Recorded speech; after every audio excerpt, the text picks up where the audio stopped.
Testing, testing, 1, 2, 3. It's the voice and thing on the stream. Can you even hear me over the rock and roll? Who knows? I don't know. Oh wait, actually, just switch scenes. You want us to go live? Hello, hello. It is Sunday again. That means it is Sunday Funday. And the whole idea is to have fun because it's Monday tomorrow and everybody's sad when it's Monday. So lifting the spirits just a little bit as the weekend draws to an end. Not the end of all things. So. That sounded fate deep and shit, so I'm going to sip my coffee and we're going to get into it. I have new background. Instead of the mess of my home, it is now actual nerd shelf. I need to add a lot to it. But front and centre, we've got the cards from Nerd Fossil. Not real cards, they are definitely fake, but they look really cool in the frame, so I'm very happy about those, to have them. Although I imagine my chair is going to cover them up constantly. Oh, and I'm just going to knock my entire desk around, I think. Cool, let's get some music on. There we go. A little bit of stream things. I can't remember what they're called. So before we get into the news, I'm going to start because we had a little gift, courtesy of Nerd Fossil and Mounty. Well, I bought them, so not actually a gift, but we got some Japanese Pokemon cards, which I'm going to quickly go through. So if we transition over, there we go. Hopefully my headphones reach if I twist. Not this side. Cool. Taking the wrapper off so you don't see my address. But let's have a look. So I already know what some the cards are, but it'd be nice to show them off a second time. So he does live pack opening, so what you... And apparently I've got an extra booster pack. I did not know I was getting this. This is the Eevee Heroes pack. Cool. Thank you very much, Monte. Don't know what I did to earn that, but sure. Cool. Let's have a look what we got then. So before I do a little pack opening, I'll just show off what he actually sent us. So we got Hollow Deoxys, Galarian Corsola, Eevee, something like that, Meltan, Dunsparce, Dracloak, I think that is. Don't remember his name. Rubin or something like that. That's Diggersby. That's the Dancer. We got Hollow. I'm off center. I'm not even looking at what I'm doing. Hollow Obstagoon, Excadrill, Staryu, Drilbur, and the evolved form of that other one. I can't remember that. Vikavolt or something like that. Vikavolt. No. Very cool. I'm very happy for the two hollows there. That's some good shit. So let's see if we get lucky with this, because there's some damn good cards in this set, and I don't know why I'm holding it upside down. There's some really good cards in this set. I already have the hollow Sylveon, which I'm not sure where I've put. Yeah. No, but it's in the folder. Actually. Let's get that. So if we can draw a companion to that, that would be freaking amazing. Hollows. Oh, it's not a hollow, it's a rainbow Sylveon. If I can get something on the lines of that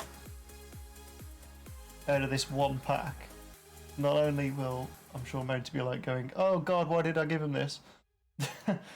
We'll be in the money. So let's see if the luck holds and my headphones keep falling out, and that's really annoying. Catching on the arm of my chair. That's what's doing it. You probably can't hear me because I'm realising I'm away from the camera, away from the microphone. This is a bad setup choice, but it is what it is. Stream Beats, that was the name of the music. I got there in the end.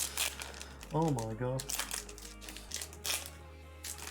So, from Eevee Heroes, I think there's a trick to this. So we got one over this is, I don't know actually what these cards are for. They're not the code cards like you get with the British packs. The British packs give you like code cards for TCG Online, but I don't think the Japanese ones do. Right, so no idea what that is. Some sort of energy thing, I'm assuming. Jupiter, Arachnoid, or something like that. That's a Fluet. Arrow. That's nice. That's a pretty art actually. What? And we got a Kangaskhan. Nice. Unfortunately, I already have a better Kangaskhan. But pop that there as the rare. You get less cards in the Japanese packs compared to the UK packs. But I already have this bad boy.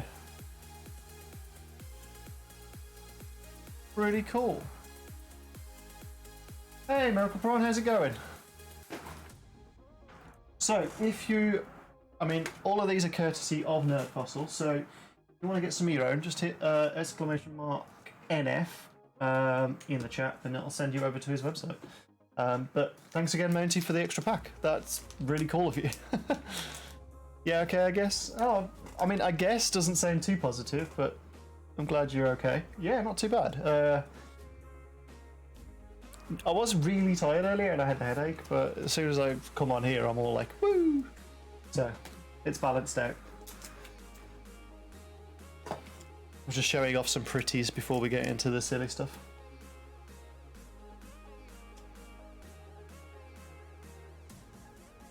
Pretties. Had those for a long time now.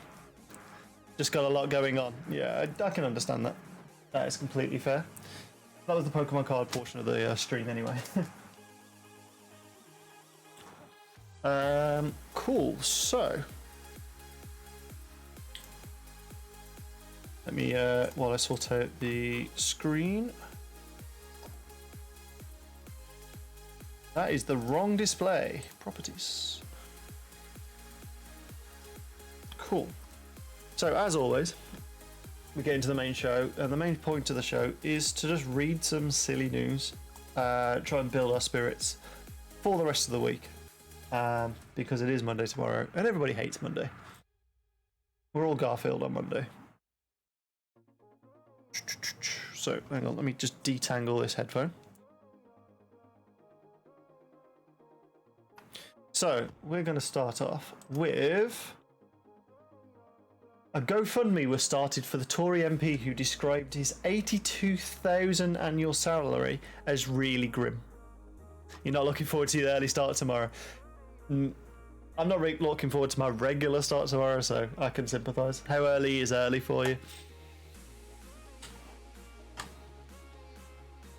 Hopefully it's not like a 6 AM or something like that.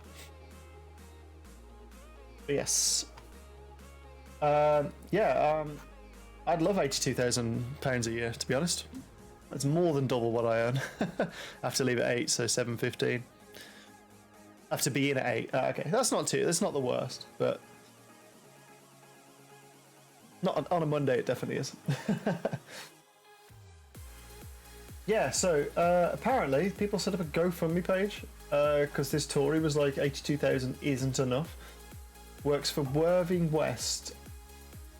And the father of the House of Commons, which I have no idea what that is. This is a title I've never heard before, despite being British. 82 grand living off nothing. Yeah, he's tan to mouth, you know, living off baked beans. In a media interview, Mr. Bottomley, he's got a really like posh upper crust name as well, hasn't he? Mr. Bottomley. Describe the pay packets received by MPs as really grim, despite their salaries putting them in the top 5% of earners in the UK.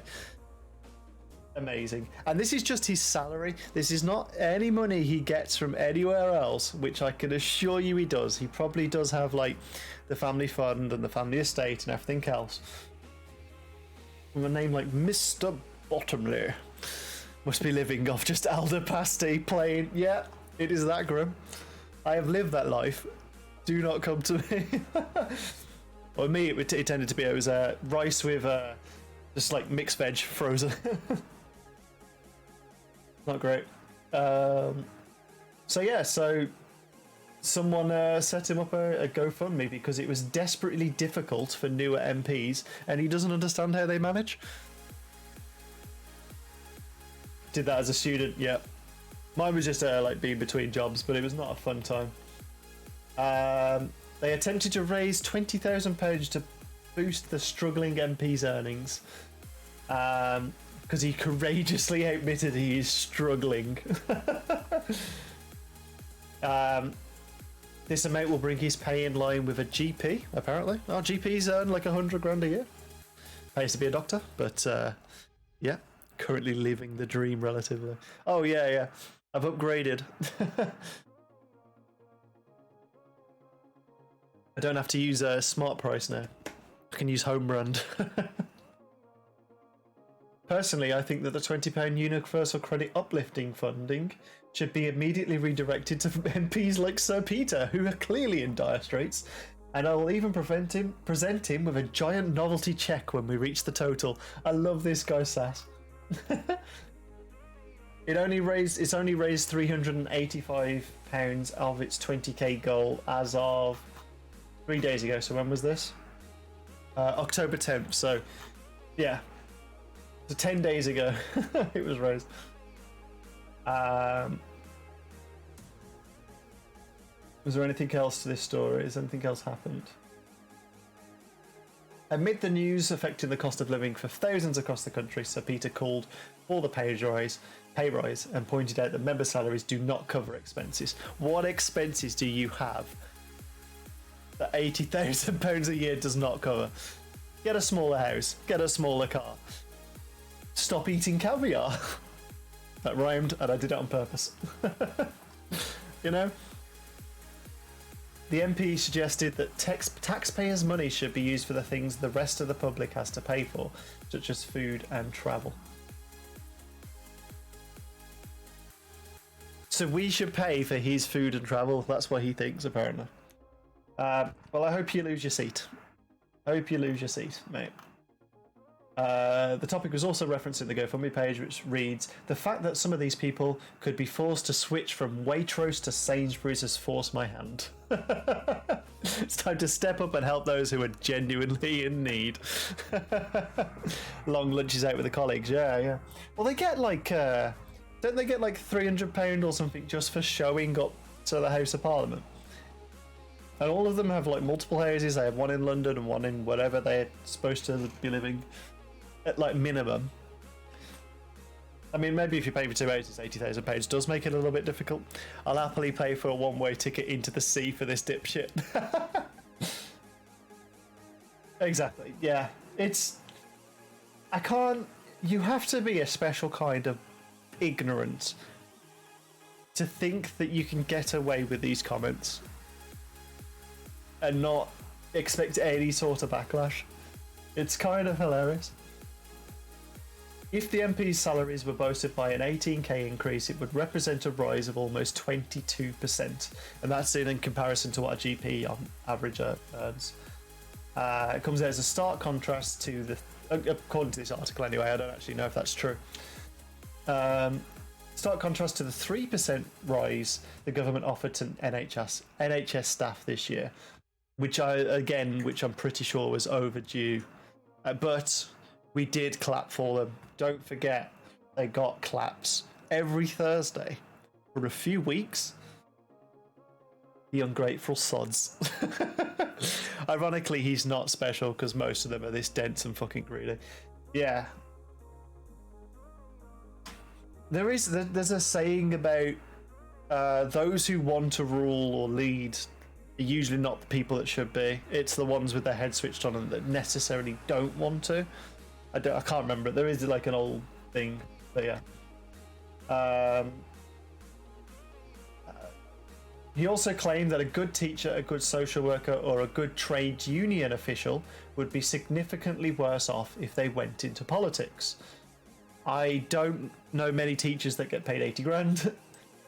Social workers the same, and trade union people can bugger off anyway. According to the government's Getting to Teaching website, a qualified teacher working in inner London, which has one of the highest pay rates anyway because it's an expensive place to live, I'm pretty sure, can earn a maximum of 50 grand, and everywhere else it's around 41 grand.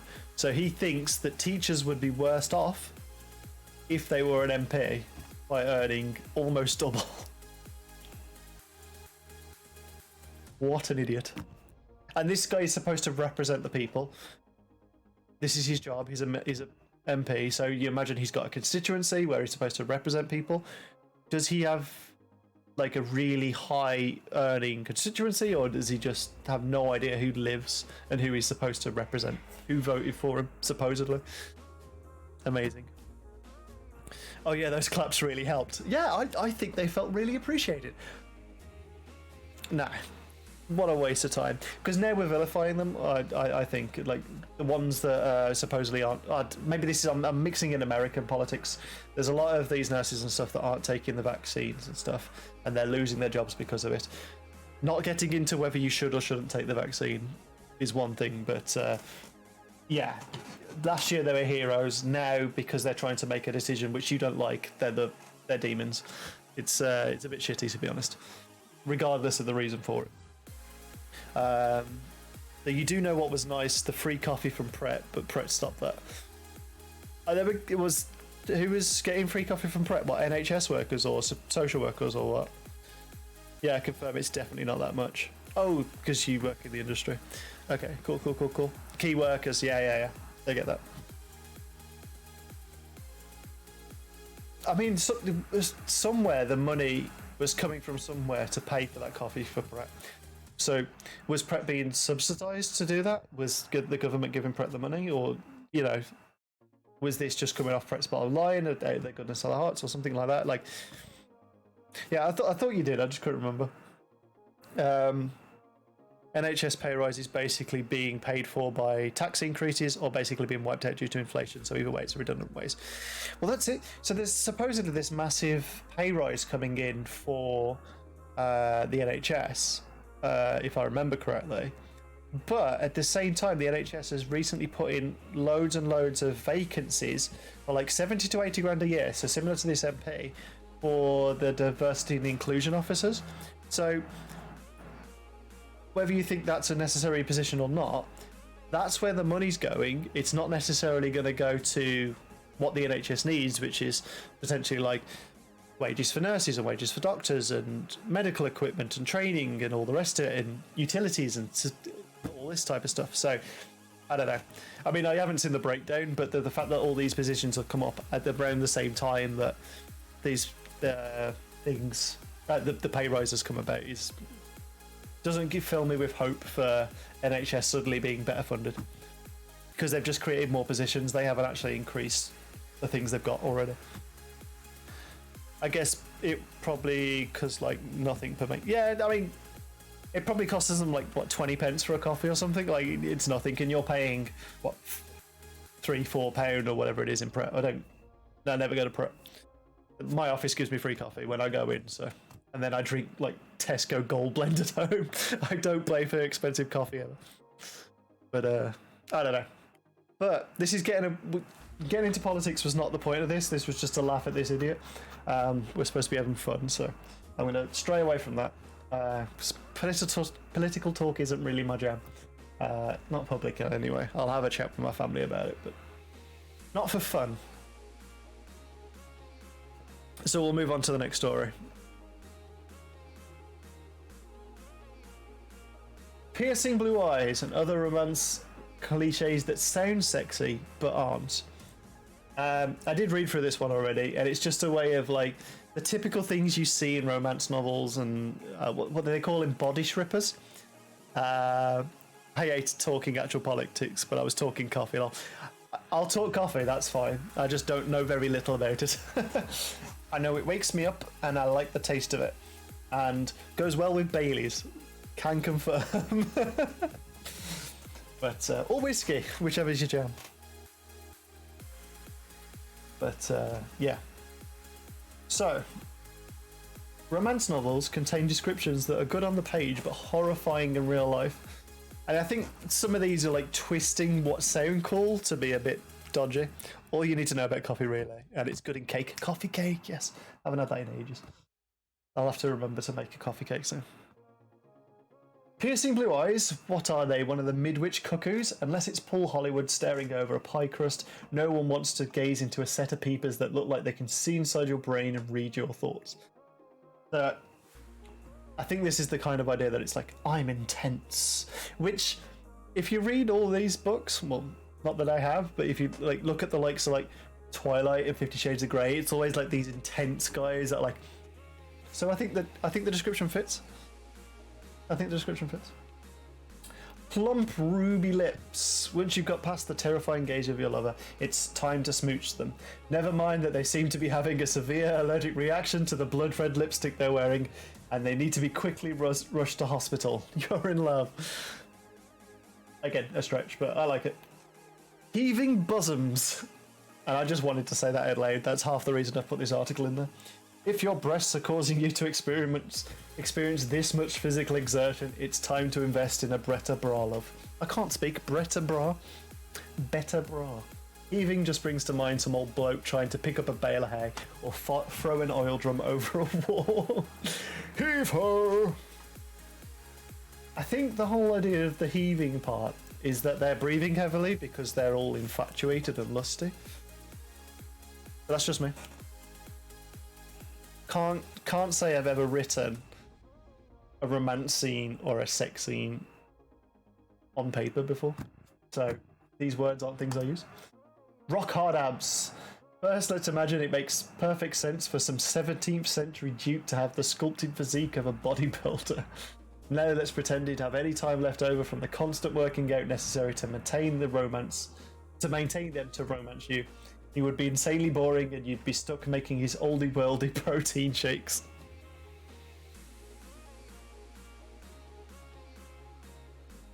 Yeah, I've got nothing to add to that one. Alabaster Skin. Why would you want to get down and dirty with someone who has the pigmentation of a corpse? Vampires are sexy. Apparently. Look at every vampire thing ever that's not like Nosferatu.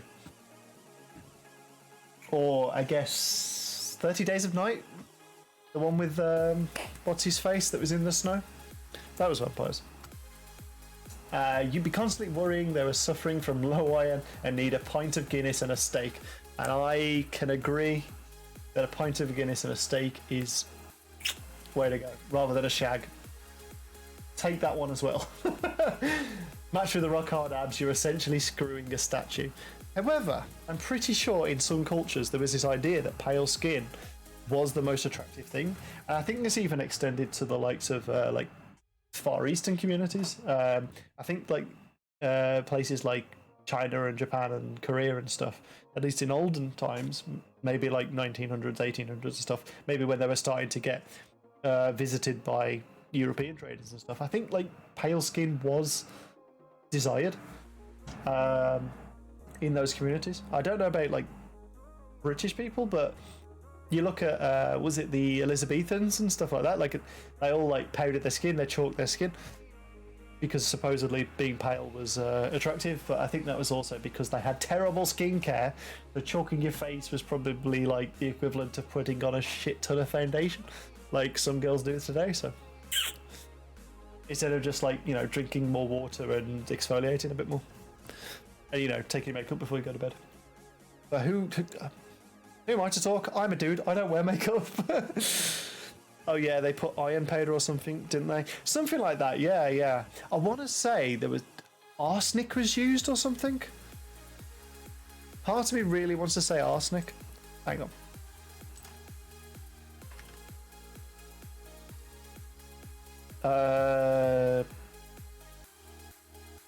In the past? Question about face powder in the past.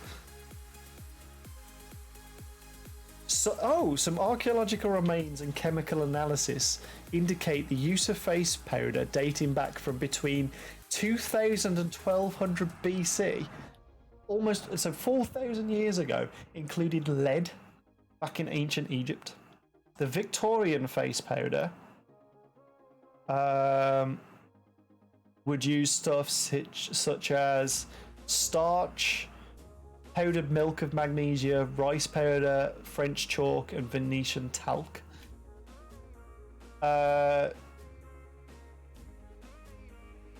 Here we go. Yeah, there was something about arsenic. There we go. I was right. Let me find it.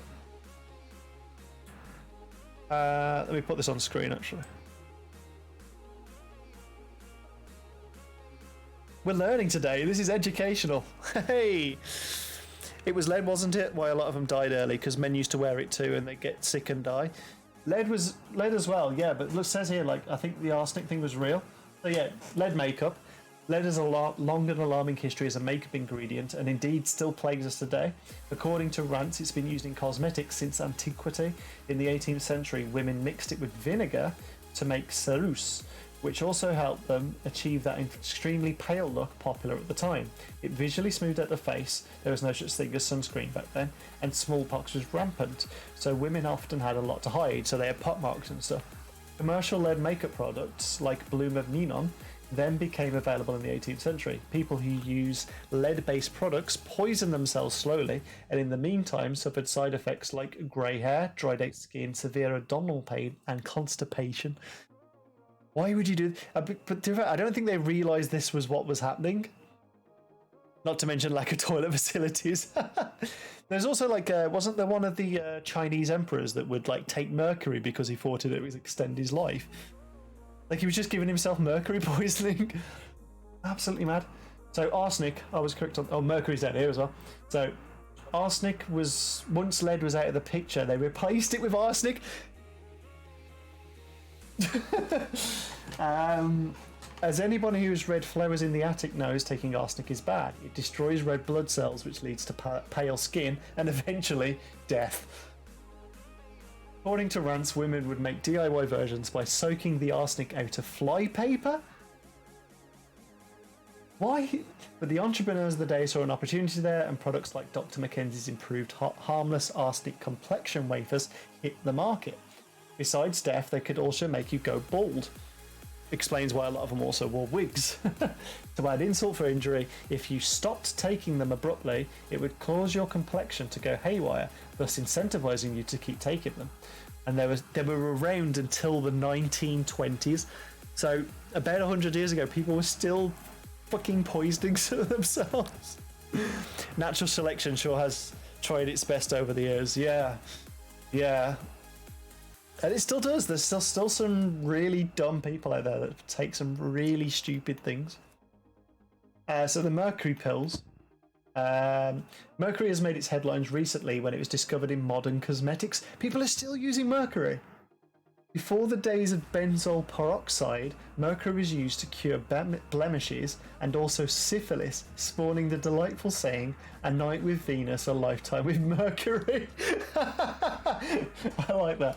But it's easily absorbed through the skin and can cause birth defects, kidney and liver problems, fatigue, irritability, tremors, depression, and a metallic taste in the mouth. Oh, and also death. Amazing. Oh, why do people do all this?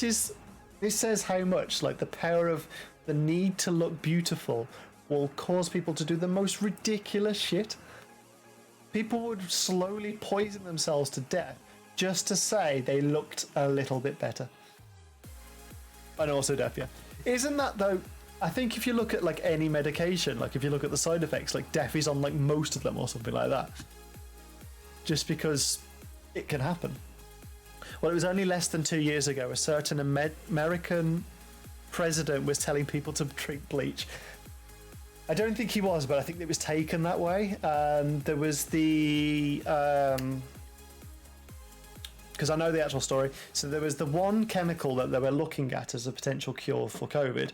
I can't remember the name of it now. Wait, stop scratching the carpet, you cats. And the problem was that this chemical, like because chemicals are used in lots of things, could also be found in fish cleaner. And there was one instance of a couple drinking this fish cleaner as a preventative for COVID. I think that's also got confused with the because there was this UV light treatment, but it had to be like they had to like put the torch like down your throat or something. So I don't know whether it was like the cross of it, but yeah. He did have a way with words and he wasn't very clear a lot of times. But I don't think it was a definite one-to-one, but there were definitely cases of people taking it way out of scope. The fish tank cleaner people for one.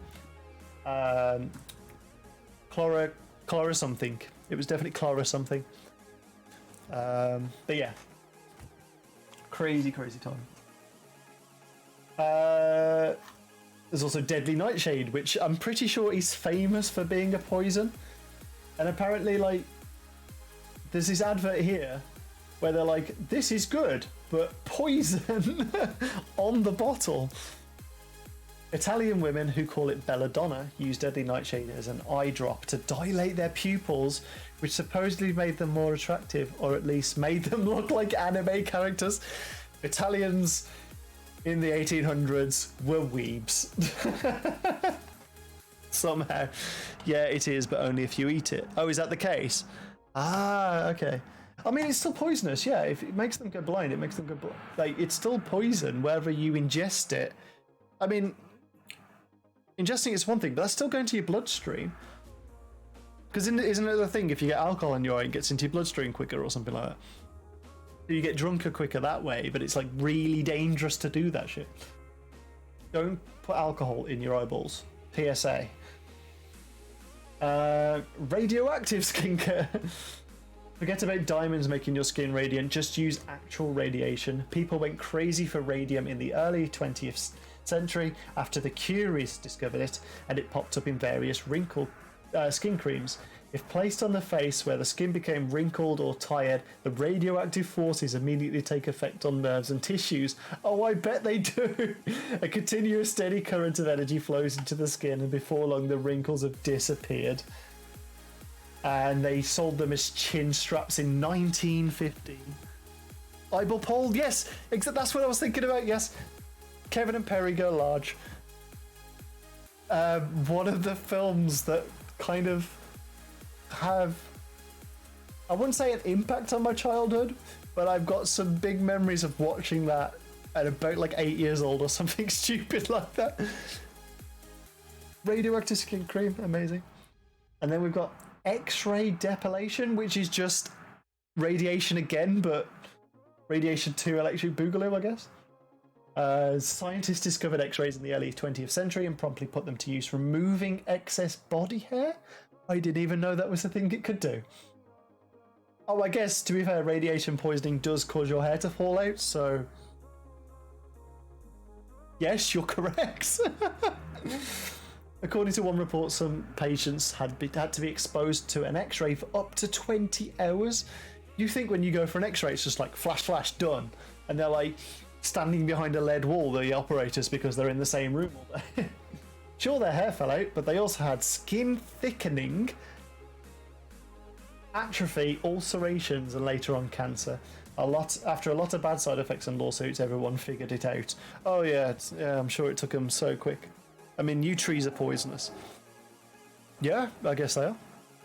A lot of plants and stuff are poisonous. I mean, a lot of things we eat today are kind of technically poisonous if you look at the likes of like alcohol and stuff. It's just to what degree?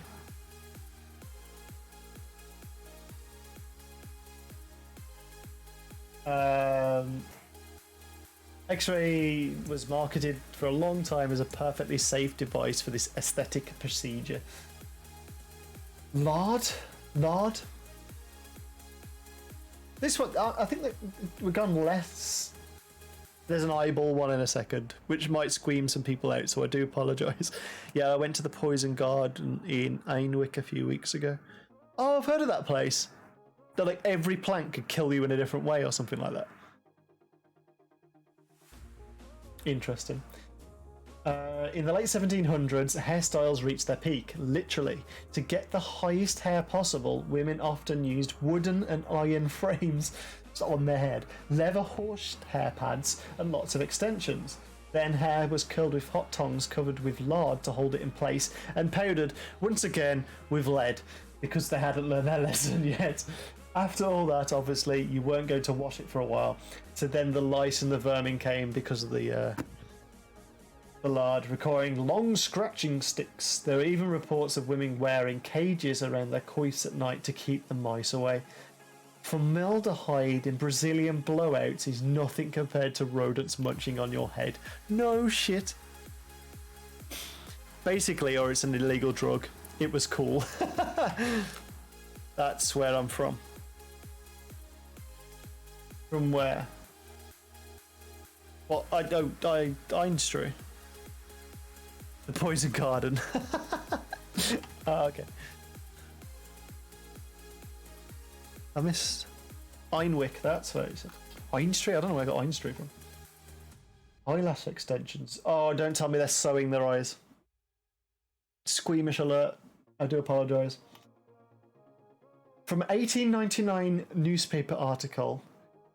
An ordinary fine needle is threaded with long hair, generally taken from the head of the person to be operated on.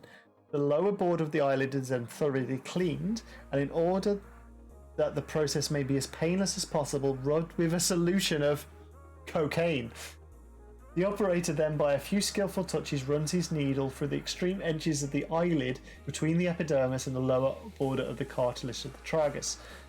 The needle passes in and out along the length of the lid, leaving its hair thread in loops in a carefully graduated length. They just sewed your eye to get you longer eyelashes. It continues in the same horrifying vein for 3 more paragraphs. Pretty sure even the Kardashian relatives took a pass on this one. Suddenly going au naturel on a daily basis does not seem too bad. No shit. This was a massive tangent, but I'm now convinced humans are even more dumb than I already did. Amazing. All this from just some random conversation about the way to describe pale skin. I love it. It does sound really grim. I mean, you know, when you're at maybe when you're at school, have you ever done that where you've like put a needle just through the top layer of skin?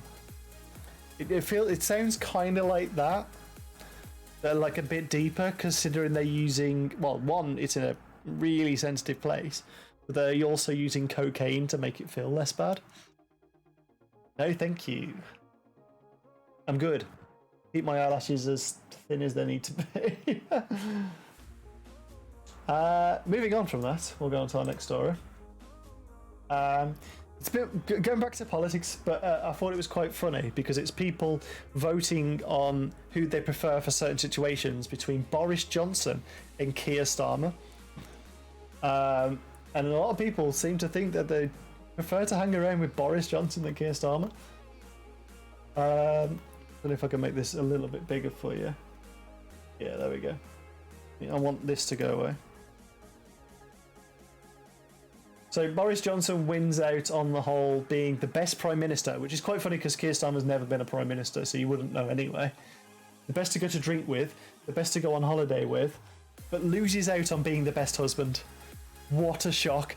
There is a couple of neither votes I have noticed on here. I think anyway. Yeah, there might be a few. I mean, they're really low votings, because if these are percentages... I don't know if these are percentages. Yeah, these are percentages. So, what is it there? So 75% of people voted. 25% clearly said neither. So there is a neither vote on here. But yeah, I just find it quite funny that people dislike Keir Starmer that much that he's losing to Boris Johnson, who people are very divided on anyway, apart from the fact that everybody thinks he is a clown. And he's always been a clown. So is Boris Johnson doing well at his job? Yes, 43%, no, 52%. Not surprising. Is Keir Starmer doing well at his job? Also no, but no to a greater degree, with yes at 36% and no at 47%. The best pairing for the UK economy, people still think it's Boris Johnson and Rishi Sunak over Keir Starmer and Rachel Reeves. It'd be interesting when we get the next election, how much the parties are going to change and what the votes come out as. I mean, I'm sure BJ is a good laugh on a night out, but you wouldn't let him look after your kids, would you? Yeah, exactly. And that's what it is. Like, that's why it's like, yeah, I'll go for a drink with Boris, but he's a shit husband, you know, and stuff like that. I'm sure there's a kids one in here somewhere.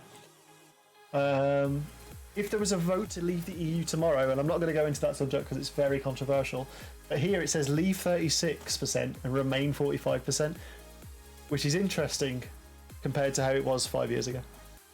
As close as it was 5 years ago. Are you prepared to see your taxes go up to boost spending on health and social care? Yes, 39%, no, 15%. A lot of people declined to answer on that, which I'm surprised by, but I think it's possibly, as I was saying earlier, a lack of faith in that the funding is going where we want it to go rather than where it's actually going to go. But moving on from that, because we've already been there. Who was responsible for the current shortages? COVID 32%, Brexit 43%. I don't think these add up actually, so people must have had multiple votes here. The government 29%, the media 27%, and some members of the public 27%. Let's look for some funny ones. I don't want to read them all.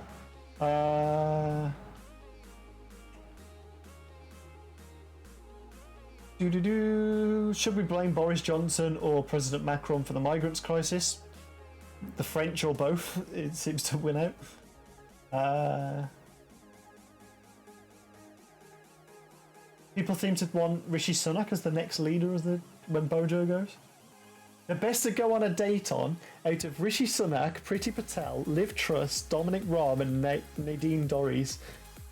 Really low votes for all of them, but Rishi wins out. I don't know anything about them, but sure. The most eligible bachelor, well, I don't even know if he's a bachelor, but the most eligible datee of the Tory party is Rishi Sunak. Says a lot for the Tories.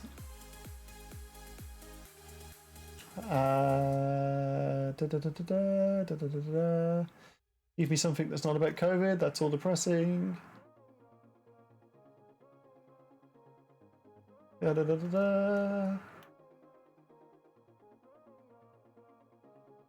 Oh no, this is all crap. Don't care about that. Number of people working from home. Too many, 21%. Not enough, 15%. About right, 34%. Okay. How does people working from home affect anybody?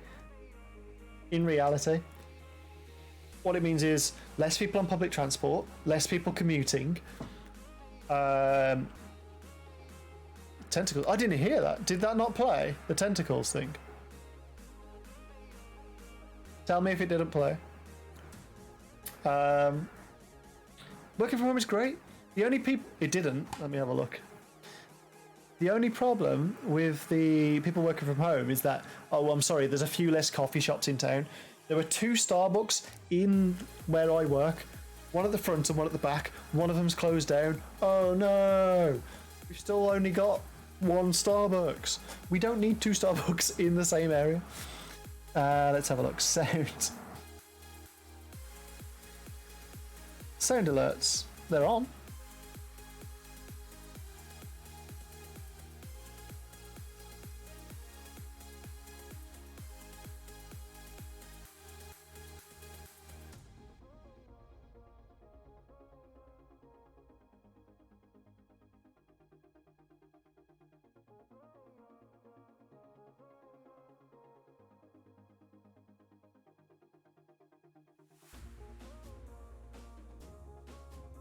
If I could work from home, I would. Yeah, I mean, I work from home at the moment, and they're trying to get us to go back in the office a little bit, but it's basically like once or twice a week at the moment, and it's just like half the time I'm there for no reason. I'm not doing anything.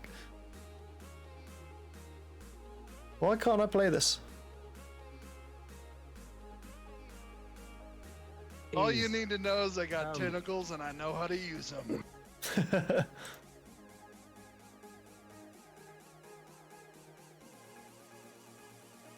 Hold up a second.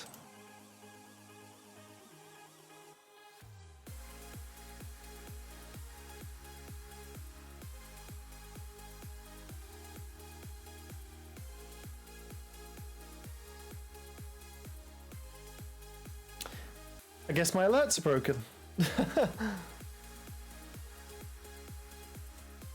Login. I bet I've got to reauthorize it since the Twitch thing.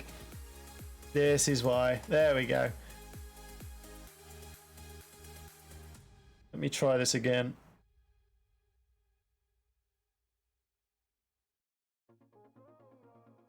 I ain't gonna log in on my own chat, have I? This is because everything got delinked after the Twitch hack.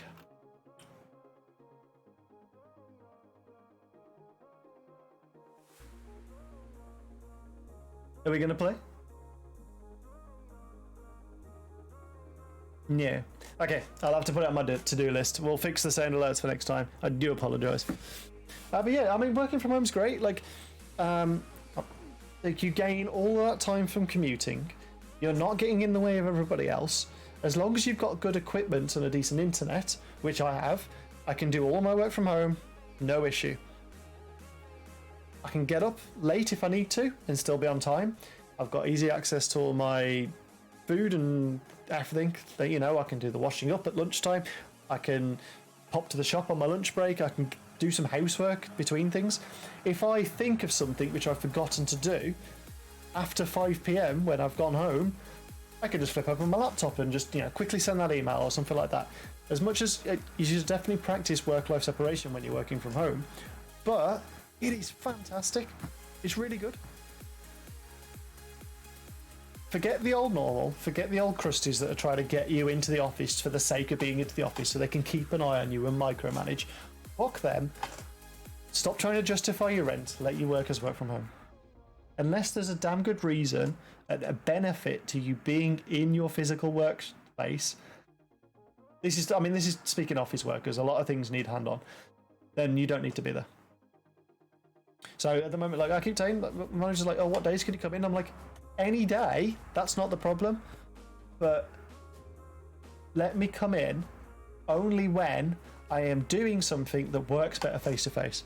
So I went in last week for the team meeting because we have like an hour and a half or so that day. I went in the week before because I was on hand to support my colleagues. So they could just literally grab me and I could go sit at their desk and do some training with them and stuff like that.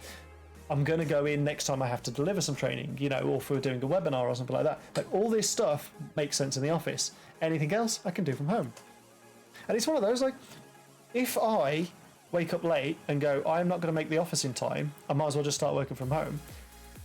If you weren't there to notice I weren't there, would you even notice I hadn't turned up? Because I'm still doing my full job. Anyway, I'm ranting. I'm ranting about the homeworking thing, and I've done it 100 times already. I've got to stop ranting about it. Was there anything else funny on here? Oh, okay. Out of the royal family, who would you most like to go to go for a drink with? The words. The winner was Prince William, of all people. Oh, no, it wasn't. Prince Harry, followed by Prince William, then Kate, then the Queen, then Meghan Markle, then Charles, then Camilla, and then finally Andrew. One person, I don't know if it's one person or 1%, vote for Prince Andrew, and I hope it's because that person would be like, okay, yeah, but tell me, what happened with Epstein?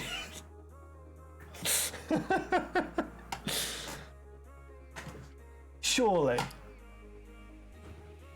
That's all it is.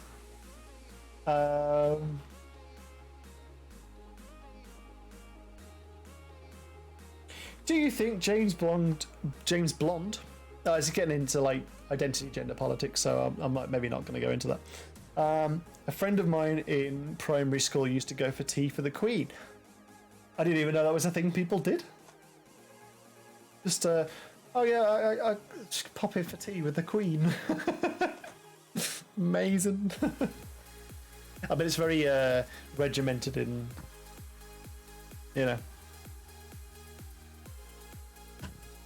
Apparently, I think I saw something earlier. Apparently, a slug ended up in the Queen's dinner the other day or something. His dad was an important part of the Commonwealth. Oh, okay, that makes sense.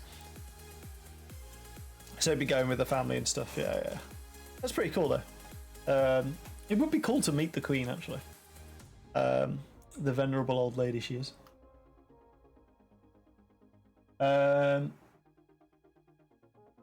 Is there anything else funny here? I guess not. Some of it's a little bit depressing, but I just wanted to laugh at the idea of Keir Starmer and Boris Johnson. He used to get to leave school early to... Oh, sorry, can't do maths today. I'm going to have tea with the Queen. I love that idea. When I was like 10, that was my view. I mean, yeah, when you're 10, you don't want to go to school, so if you get to leave early, that's amazing. Okay, moving on. People are shocked and wondering what exactly is going on with Tom Cruise's face. I haven't seen this, so I hope there's a picture. Oh, there's a really small picture. Yeah, he's got a bit thicker in the face. And people are wondering, has he put weight on? Is it implants? I don't know. I think we care too much about Tom Cruise's face. I mean, how old is this dude? How old is Tom Cruise? Because he's a crazy man already, but 90, no, that's active years. 1962, so he's getting old. Math, 38 plus 21. 59, so he's almost 60 years old. If he's got a bit of a chunky face, maybe he's just slowing down because he's almost 60 years old. Yeah, that's... I don't have much to add to that, really. Because, I mean, to keep in the shape he's generally in, you've got to be he must have to like work out a fair bit. They attended a ball game in Los Angeles to watch the LA Dodgers face off against the San Francisco Giants with his son Connor, who he had adopted shortly after birth with his ex-wife Nicole Kidman. Cruise ended up on the Jumbotron and fans went wild. Then Twitter went wild because they couldn't believe they were looking at Tom Cruise. It's clearly Tom Cruise, calm down. Cruise is 50... Oh, if I'd read the article, I wouldn't have had to Google this. 59 years old at this point in history, and eventually everyone ends up aging. The time has finally come for the prominent Scientologist. Though he has managed to stave off aging through what I can only assume is some dark magic Botox mix, the results are not permanent. He now looks quite a bit like the late Norm Macdonald. Norm Macdonald's final joke that he's taken over Tom Cruise's face shape. I didn't mean to click into that. Norm Macdonald faked his own death to murder Tom Cruise and assume his life. Amazing. He also kind of looks like Jeff Bezos right before he got launched into space and wanted to look his puffiest for the stars. Some people are annoyed by the criticism and seem to attribute the changes in his cheeks to weight fluctuations. Is that what's really going on? Yeah, I don't care that much. It's just funny that people are so stressed about his face. I'm going to have to head off. Good night. Good night, Miracle Prawn. Take care. I hope you have a lovely Monday and stay safe. I'll hope to speak to you soon. Thanks for dropping in. Yeah. Tom Cruise is a crazy man, but his films are cool, so whatever. Police officers admit that it did mistake a paddling pool of goldfish for sharks. The British education, everybody. Sussex Police Inspector Darren Taylor tweeted about the discovery in Haywards Heath on Friday after being called to a ground floor apartment gaining plenty of media interest. He said, just when you think you've heard it all, team attended a premises over the weekend only to discover an 8-foot swimming pool in the front room, which I think is quite hilarious anyway. In the swimming pool, apart from the water, were small sharks swimming around and an artificial Christmas tree in the middle. It's goldfish. I can't believe. But as it turns out, the truth is a little bit less exciting than Inspector Taylor had made out in his now deleted tweet. And he made a statement to the Metro being like, no, don't worry about it, it's just goldfish. Officers were called to a neighbour dispute and not a disturbance has been reported. Several types of goldfish, commonly kept as pets, were found in a children's paddling pool fitted with pumps and filters, and none of them were sharks. Yeah, I can't imagine most people would have sharks. I can't believe you would jump to sharks straight away. I'd be like, well, it's a bit odd you haven't got a fish tank, but go off. Imagine tweeting about it as well. That's on the internet forever. You've deleted the tweet, but it's on the internet forever. There are screenshots of the Wayback Machine. Like, that ain't gone. You're forever going to be the shark policeman. It's Sussex as well. Where are you going to get sharks from? Amazing. Unless you robbed an aquarium or something.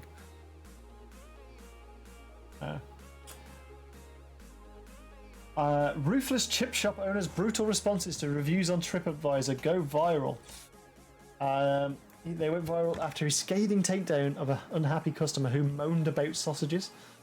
Was praised for offering Gary Moss was praised for offering service with a scowl after his negative TripAdvisor reviews went viral on social media. He owns the Old Smithy in Ableside, Cumbria. Sold it and then brought it back. What a madman.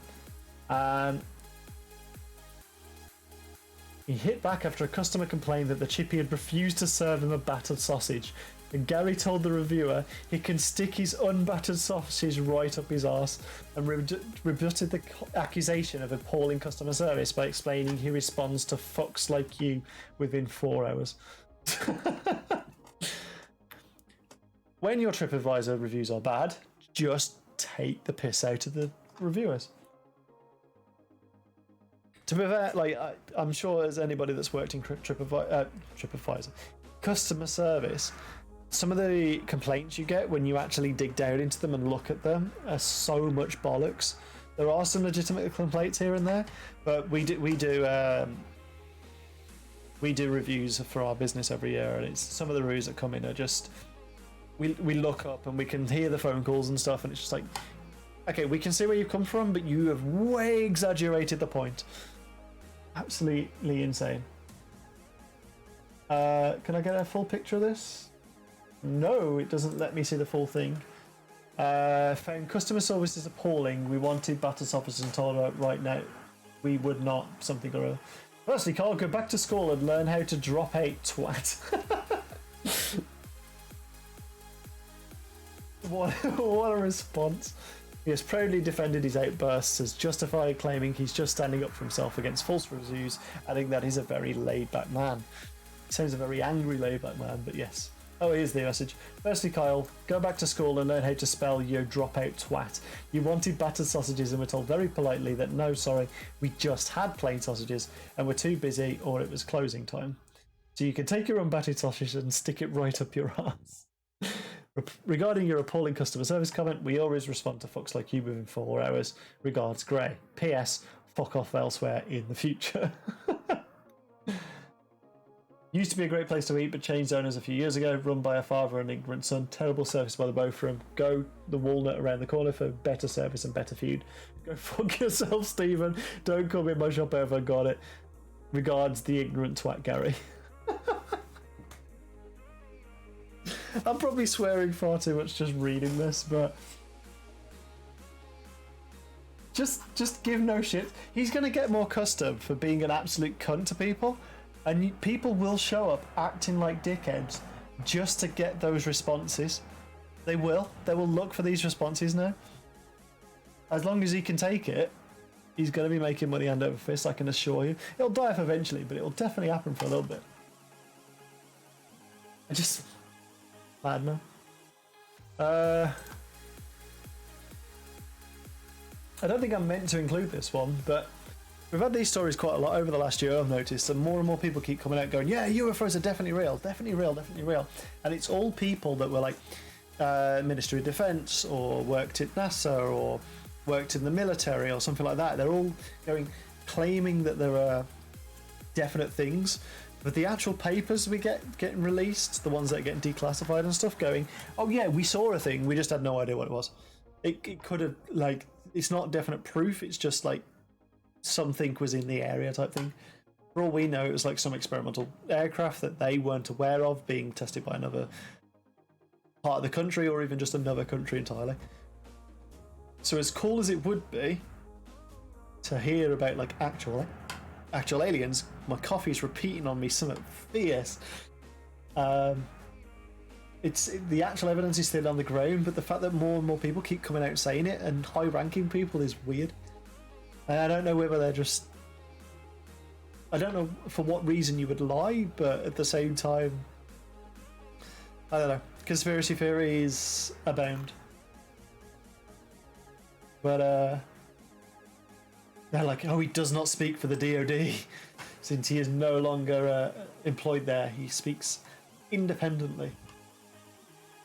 But he was a former high-ranking DoD official who only left his position last week and then instantly came out and confirmed that an official UFO program exists. But what does that mean? What does a UFO program mean? Is it the creation of UFO programs? Is it the looking for UFO programs? Is it the study of actual things that have been seen, like, or even found, or like crash sites, or that's really vague. We are also planning to provide never before released footage from real US government series systems, not blurry amateur photos, but real data and real videos.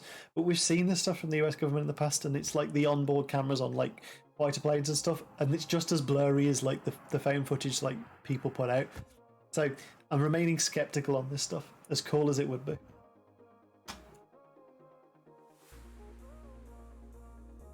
That's pretty cool looking. Oh no, actually, no, it isn't. I changed my mind. I was like, oh yeah, that's a spaceship, and the more I look, I'm like, oh, it's a frisbee or something. Looks like trash. We're running low on news actually. It's been a slow news week for the interesting stuff, at least the stuff I've found. So as always, if you find any news, drop me a link. You can drop it in the Discord, !Discord in the chat to get a link to that, or you can drop me on Twitter at !Manic_Insomniac. Again, !! Twitter in the chat if you get the link for that as well. New Zealand City's official wizard has been taken off its payroll. They had an official wizard, which is amazing. A city council of Christchurch announced that it will stop paying its official wizard $16,000, or the equivalent to $10,000 which I think is what, like $8,000 or something, like £8,000 in British money. A year in December, New Zealand has reported. Blah, blah, blah, blah. Ian Brackenbury Chanel, aka the Wizard, has been serving as the city's appointed necromancer. Necromancer's something entirely. Okay, I get that wizards can perform necromancy in some things, but necromancer, wizard, very different things. So what is he? Is he a dude with a Ouija board or what? Since the olden days of 1998. Okay. Over the past few decades, he has made a total of 368,000 New Zealand dollars to provide acts of wizardry and other wizard-like services as part of the promotional work for the city of Christchurch, which I think is quite funny that a city called Christchurch has a wizard. You'd think it'd be like a bit more Christian or something. I don't know. Council Assistant Chief Executive Lynn McClelland told The Stuff that the council has made the difficult decision to fire their local mage because the promotional landscape of the city is changing, and it would like to fund the offerings that would increasingly reflect our diverse communities. The wizard, who frankly should have seen this coming with his powers, said the city has no imagination. I mean, look at this absolute mad lad. Amazing. Even his driver's license bears the name of the Wizard, and he's been there since the 1970s. I don't know where he's from, it doesn't say. He told CNN that he views himself less as a Gandalf and more of a goofball or showman who brings joy to the city. Every day as the world gets more serious, so fun is the most powerful thing in the world right now. And I can attest to that. Yeah, I can agree by that standpoint. It's a shame he's losing his job. Although it doesn't sound like it's very high paying. I don't know what the cost of living in New Zealand is, but that doesn't sound like a lot. The wizard also emphasised to Stuff that the pink slip from the city won't stop him from being himself across Christchurch. Well, yeah, I'm sure there's no law against him being a wacky wizard guy, so go off. Makes no difference, I will still keep going. They'll have to kill me to stop me. Dude, he's dedicated to being a goddamn wizard.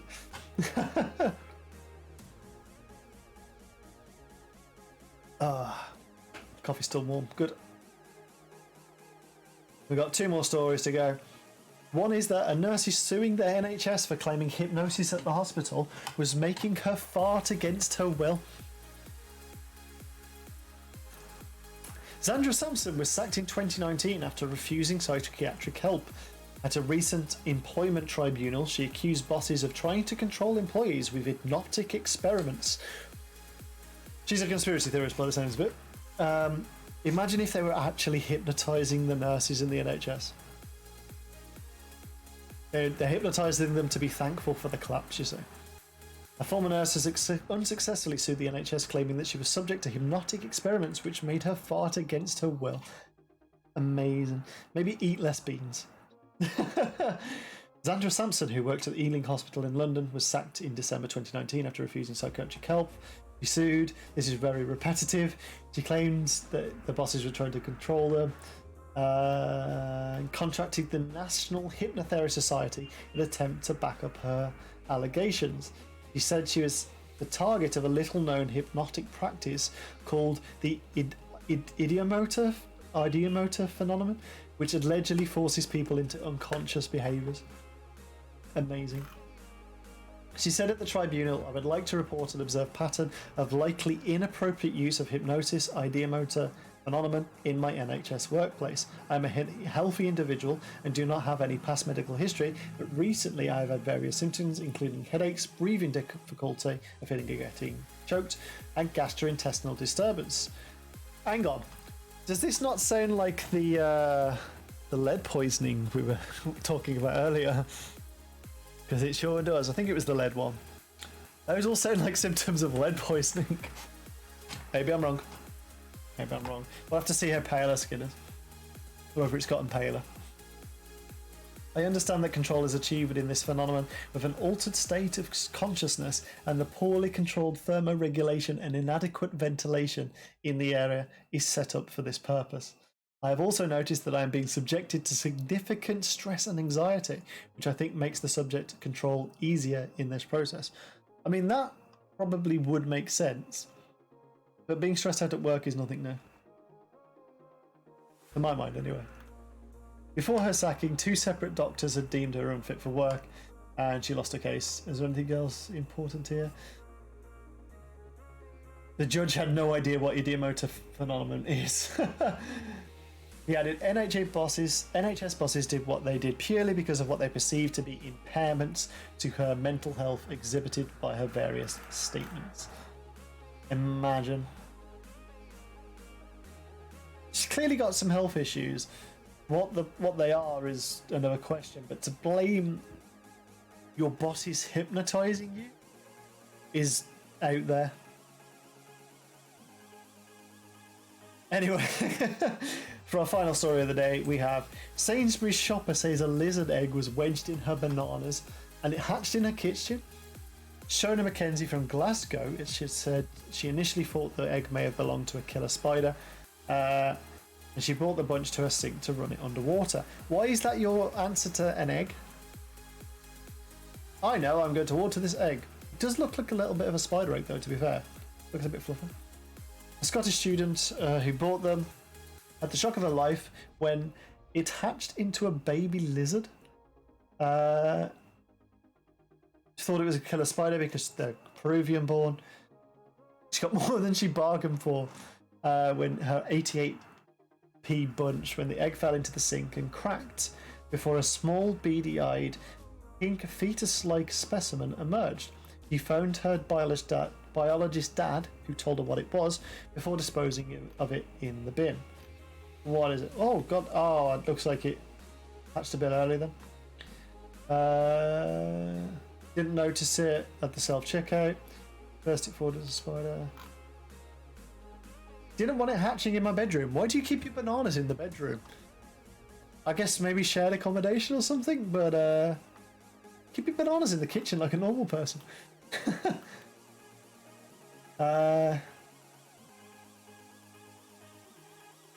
Wasn't moving, so I guess it was dead, unfortunately. What else could I do? It's not like there's a number I could ring. I'm definitely going to be more careful when I pick up my fruit and vegetables now. Sainsbury's have said it's incredibly rare, but we have processes in place to prevent that. Oh, they didn't even find out what type of lizard it was. There you go. Watch out for lizards in your bananas, everybody. Anyway, that about does it for this week. Hope you enjoyed that. Hope that lifted your spirits a little bit. As always, there are loud cars outside, so I don't know if that came up on the microphone. This episode will go up on YouTube after I'm done. So check it out over there if you missed parts of this. All of the stories I will share over on my Discord channel, which you can find. Drop the Discord link in the chat on Twitch, and you'll get the link to that. But until next time, Sunday's almost over. Enjoy your Monday morning, and take care. Bye bye, everybody.